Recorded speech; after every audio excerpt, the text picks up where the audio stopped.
Oh, Okay, so my name is Paula Purcell, and I am part of the Master Gardener program here in Leon County, Texas.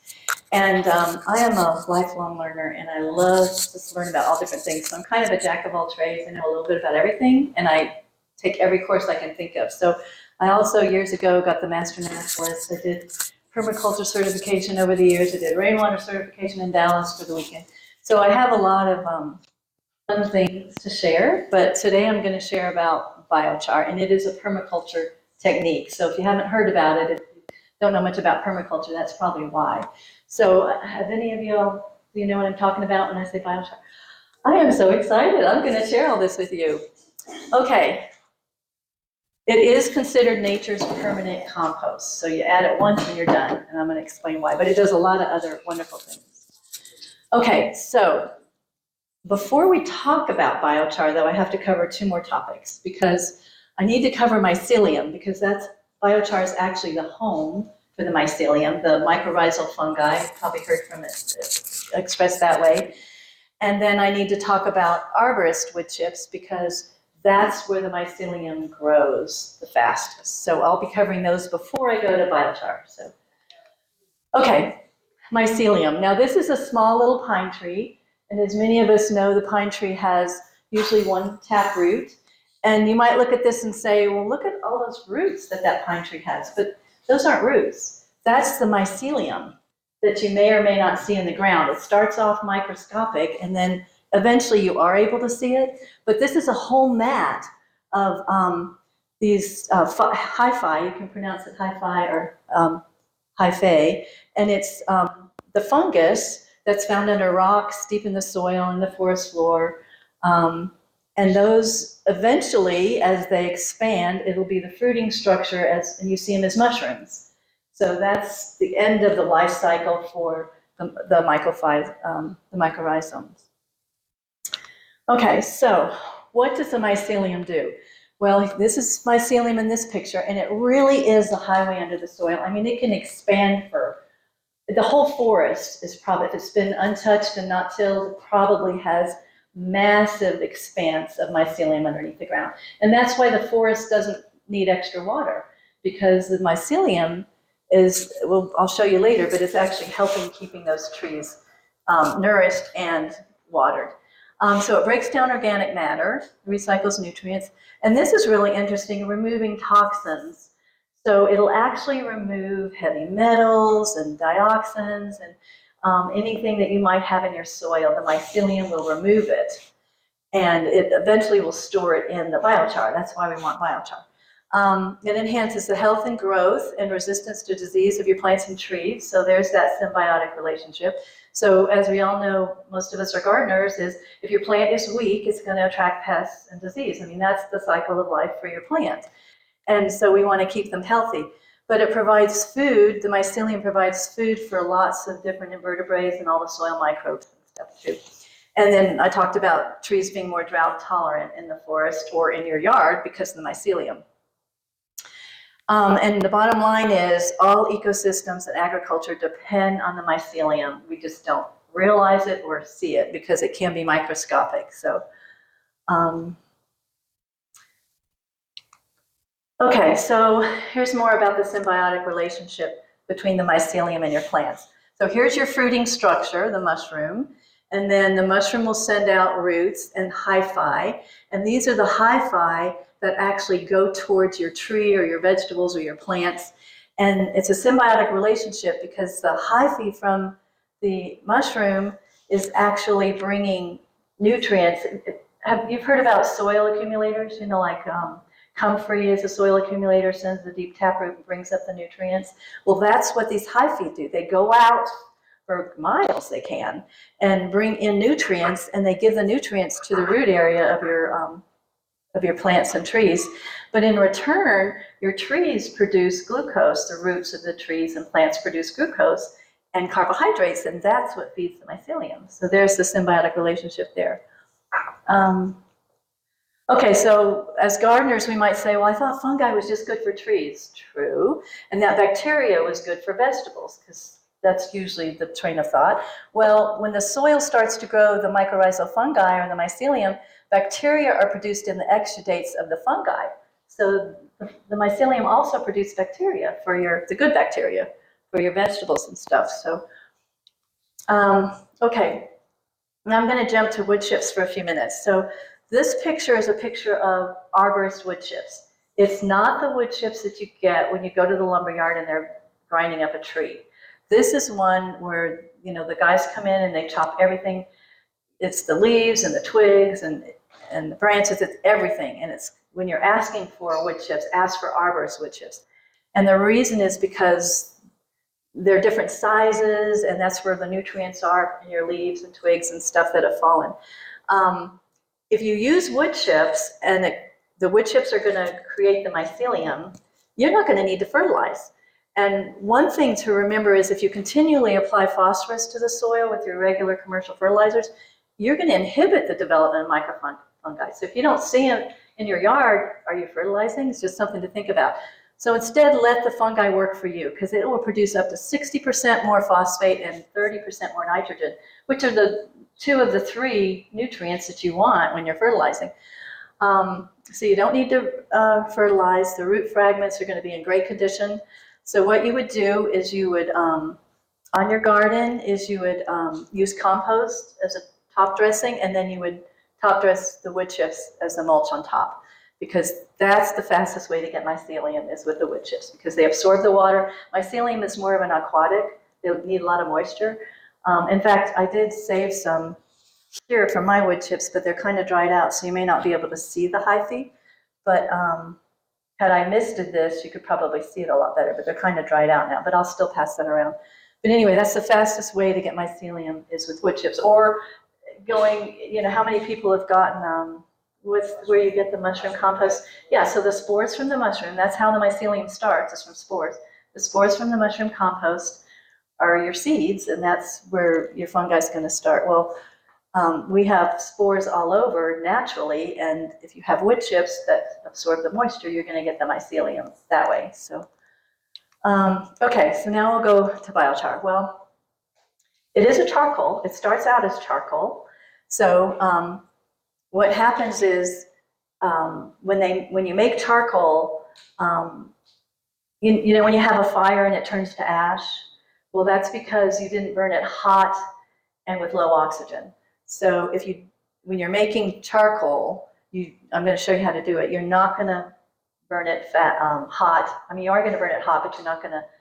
It's going to be low oxygen, because otherwise you won't get charcoal. You'll get ash. So it is a charcoal, and it's produced by burning organic material. You know, your trees, your twigs, and all that stuff in a low oxygen environment called pyrolysis.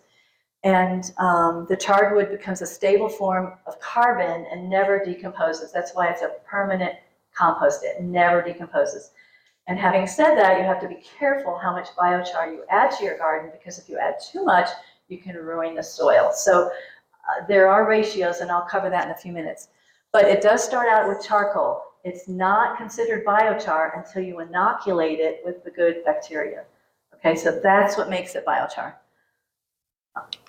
Okay, so mycelium and biochar. Well, if you were to do a cross-section of a piece of charcoal, you have all those porous, it's very porous, you know, like little tubules and stuff in it. So the mycelium lives in that, so does other organisms. And this is actually a picture of more of the hyphae that are on some wood chips. And the biochar provides a stable and supportive environment, and it aids in nutrient cycle and soil health. Okay, all right. I just stuck this in here because a lot of us have sandy soils, and I wanted to give you an idea of how you can use wood chips and leaves to get your garden ready for in the future. And so what you would do the first year is you'd get your leaves and your wood chips and add water, because remember, you want the mycelium, and the mycelium is aquatic. So you do that the first year. Then the second year, more leaves and wood chips, and then the third year, you would add your inoculated biochar, and then your garden would be ready to use.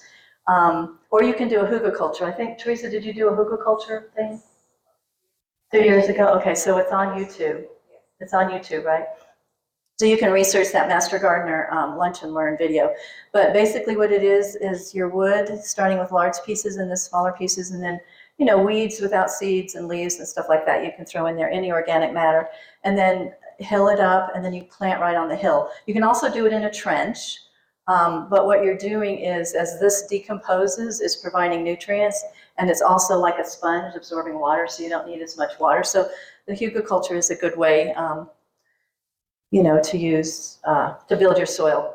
That's what we're trying to do. With sandy soils, you need to build the soil. With clay soils, you need to amend the soil. Okay, so stepping back in time. All right. Everything was organic, was grown organic years ago before industrialization. I mean, they used compost, they used fertilizing teas like compost tea, urine, the hugelkultur that we just showed. Have you heard of the Three Sisters? Most of you know about the Three Sisters. Now, that's actually called a permaculture guild because it's using 3 different plants for different purposes. So the stalk of corn, the corn is planted, it forms a stalk. After it's about 2 or 3 weeks old, you plant the beans. Then the beans start growing up the stalk, because by that time the stalk's a little bit larger. And then you plant squash underneath that to act as a ground cover. So you're stacking functions. Your corn isn't just doing one thing, providing you food. It's acting as a trellis. So that's a permaculture technique, and why that's called a guild. But that is how they used to do it. I mean, the Indians used to do it that way. And then there's another picture of a hugelkultur mound. And then they also use crop rotation.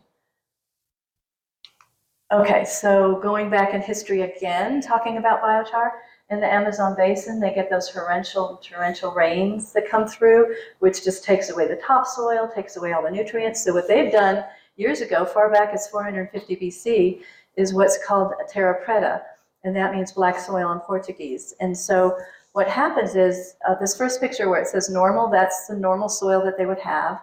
The second picture is when they added biochar.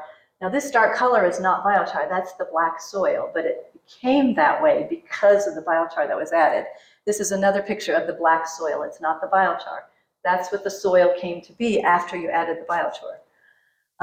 But it captured nutrients. The biochar that was in the soil captured the nutrients so they wouldn't be washed away in the next downpour.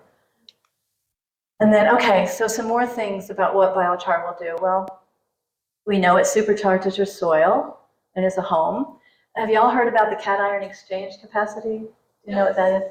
I'm not going to go much into detail because I'm not a nerd and I'm not really interested. All I want to know is my soil good enough that it'll hold on and unlock the plant nutrition? But there's formulas that you can use. There's a test you can use to see if your soil actually is good enough to hold on and unlock nutrients. Because remember, your plant can't uptake those nutrients unless those nutrients are unlocked.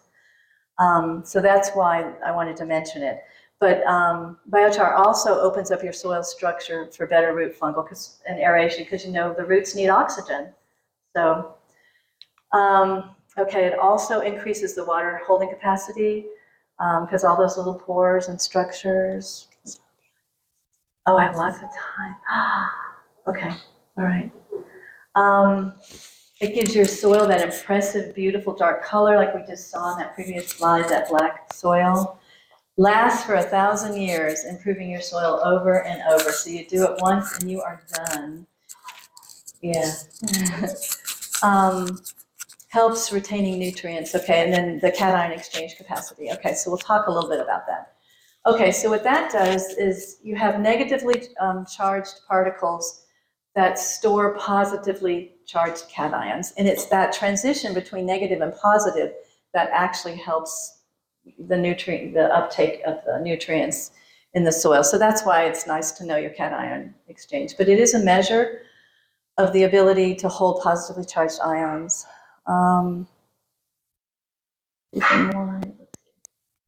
Okay, so if you're interested, I'm not going to go over it, but here's the procedure on how to do it. You'd need a Buckner funnel, do a soil test, do an acid-base test. It's not the simple soil test that we're all used to doing. It's in addition to that. But it's nice to know. I don't know of any companies that do it because I haven't looked into it. I just add the biochar and the compost and just let my mycelium do what it does. There's some more about the procedure and how to do it. But it is expressed in milliequivalents per 100 grams of soil. And so on this next slide, you'll understand that better, because what I wanted you to see here was that the soil texture, your organic soils are 50 to 100 milliequivalents per 100 grams. But look at where your sands are, 3 to 5. So are they going to uphold your nutrients and make it available for the plants? Clay's better, 20 to 50. But so by adding biochar, you're really going to help this ratio. So, okay, I watched a TED Talk one time, and I really liked this quote, the oldest new thing, biochar, the oldest new thing you've never heard about. So I thought that was kind of cute. So another aspect about biochar is 1 ounce of the charcoal has 1,000 square feet of surface area, because remember, it's got all those porous holes in there, so each one of those little holes has surface area. So that's how you can expand the surface area of the biochar. And then you've got the slight electrical charge that draws the nutrients into those porous, holes that are in the biochar. And then it's stored there until the plant needs it. And rain and water is not going to wash those nutrients away because they're inside the biochar. They're also storing extra water that the plants can utilize when they need it. And then, of course, the soil microorganisms love it. Okay, all right, how do you make it? Anybody want to make biochar?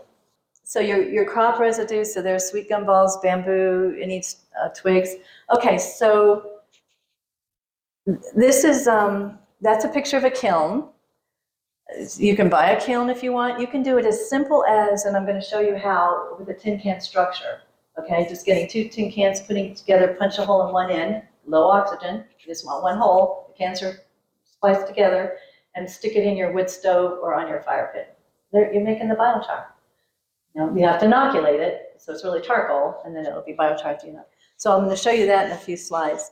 But there's a kiln. Here's a pit where you just dug a pit, and just keeps adding more and more organic matter until the fire burns hot enough, and then they're going to put sand on top of it or water to get it cooled down, and then you don't want it to burn all the way to ash. So, but just remember that 4 pounds of woody biomass produces 1 pound of biochar. So have a lot of mass, and you're getting very little biochar. So it does break. It's like if you have a wood chopper and you put all that wood in there, and you've got a little pile of wood chips at the end. But you can use a drum. And I'm going to show you a drum that one of our master gardeners researched and her husband made for her. You can use the pit, this one right here, and you can use a kiln, or you can use number 10 cans. So, okay, so here's a couple of YouTube videos that are good that'll show you how to do the biochar pit, if that's the way you want to make it.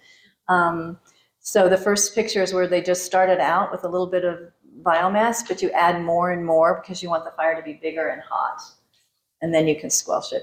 And then this is just a good thing to remember when you're thinking of making biochar.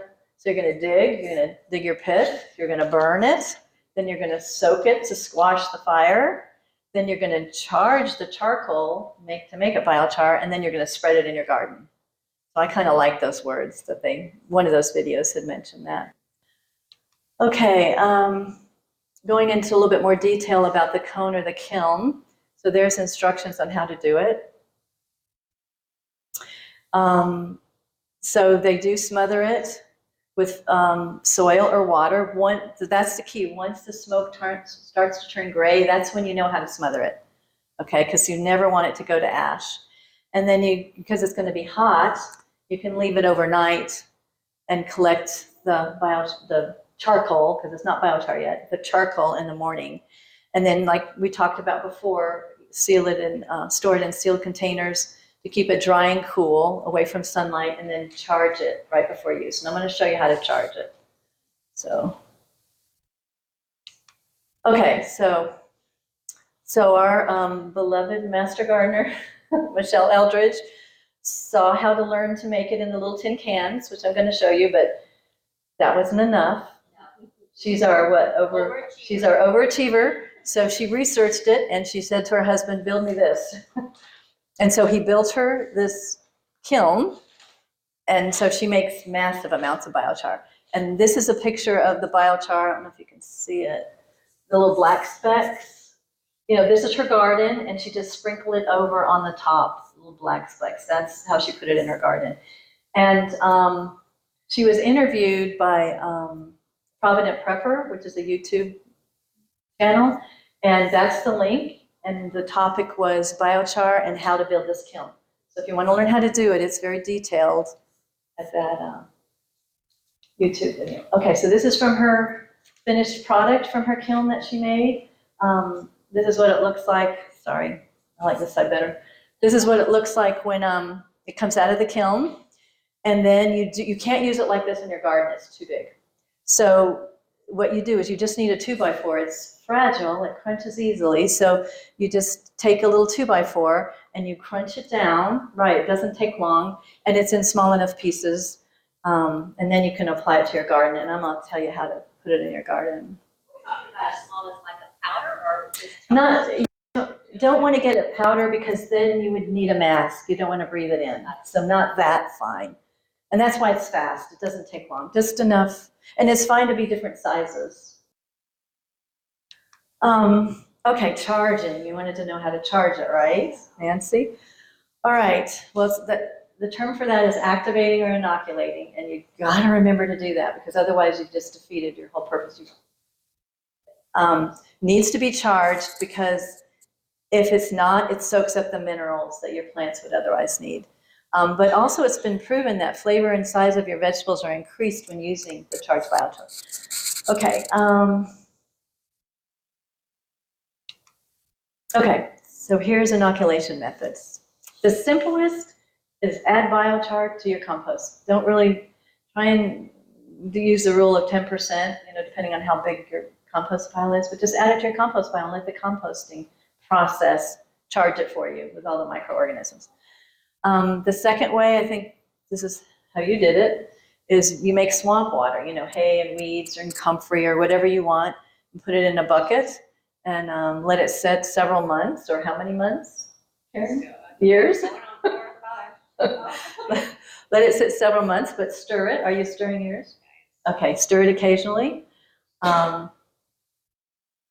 And then, so you just made the water, right? You just made the water, and then you're going to add the charcoal to that and let it sit for another week. But you already added your charcoal. Okay, then another way is this way you just made the liquid, but another way is put your biochar in a container, and then you're going to add liquid source like you did with fertilizer or urine or compost tea until your biochar starts to float. That shows you have enough liquid. Then you're going to keep it uncovered and let it sit for 3 days. And doing it this way is faster because the liquids make the nutrients move more freely to get in those porous holes and stuff. So, but you got to keep the mixture wet and add water if it dries out. So that's the faster way. Okay, so this is where you have to be careful because remember it's permanent compost. You can overdo it. More is not better in this case. So here are the guidelines for how much to use per square foot. So you can put it in a container. If you've got a container garden, just know how much soil you have in there and just use 10% biochar in that container. Or if you have a 4x8 raised garden bed, then you can use 1 cubic foot bag if you bought it, or visualize that from yourself if you've made it. And then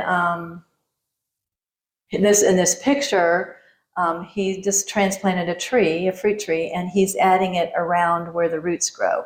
And that looks like a little bit too much. I would not add that much. It looks like it's ash. Yeah, he's wearing a mask because it's powdery. It's powdered. Yeah, you don't want it to be powdered. Oh, Yeah. in a container garden, in a container, are you going to get the mycelium in there? The mycelium, well, usually in a container, if you cover it with wood chips, you will. Yeah. I mean, if wood chips is your mulch and you're watering it, yeah, you'll get the mycelium. It's just not going to spread, Right. Out. But yeah. But is it going to be beneficial? Because it can't go out and get the nutrients that's out in the soil. Yeah, because it still is going to exchange. It may not bring a lot of nutrients in, but it's still going to do the exchange between the roots.